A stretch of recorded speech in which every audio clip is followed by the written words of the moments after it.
গতকাল ৩০ এপ্রিল থেকে এখন পর্যন্ত আগুন জ্বলছে ইসরায়েলের জেরুজালেম অঞ্চলে। প্রথমে জেরুজালেমের উপকণ্ঠে মেসিলাত জিওন নামক এলাকায় আগুনের সূত্রপাত ঘটে, যা দ্রুত আশেপাশের বনাঞ্চলে ছড়িয়ে পড়ে। শুষ্ক আবহাওয়া ও প্রবল বাতাসের কারণে আগুন দ্রুত নিয়ন্ত্রণের বাইরে চলে যায়। ইসরায়েলের ইতিহাসে সবচেয়ে ভয়াবহ দাবানলে পড়ছে ইসরায়েল।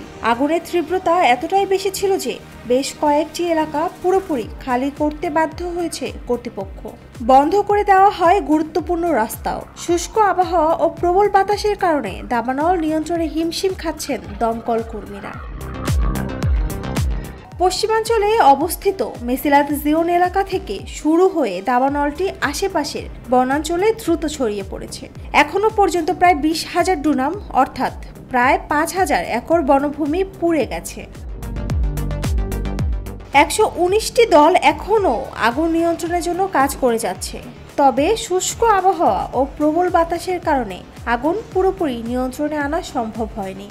এই দাবানলে অন্তত ৪০ জন আহত হয়েছেন, যাদের মধ্যে ১৭ জন অগ্নি নির্বাপন কর্মী। অনেকেই ধোঁয়া ও দাহ্য পদার্থের কারণে হাসপাতালে ভর্তি হয়েছে। ক্রোয়েশিয়া, সাইপ্রাস, ইউক্রেন, রোমানিয়া এবং অন্যান্য দেশের থেকেও অগ্নি নির্বাপন বিমানের সহায়তা পেয়েছে। যদিও দাবানলের উৎস এখনও অজানা, তবুও ইচ্ছাকৃত আগুন লাগানো হয়েছে বলে সন্দেহে এখন পর্যন্ত ১৮ জনকে গ্রেফতার করা হয়েছে। দাবানলের কারণে বন্ধ করে দেওয়া হয়েছে তেল আবিব ও জেরুজালেমকে সংযুক্ত করা প্রধান সড়ক।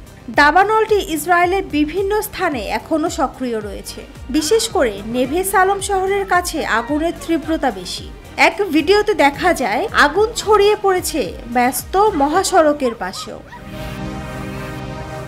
নুসরাত জাহান শম্পা, নিরপেক্ষ নিউজ ডেস্ক।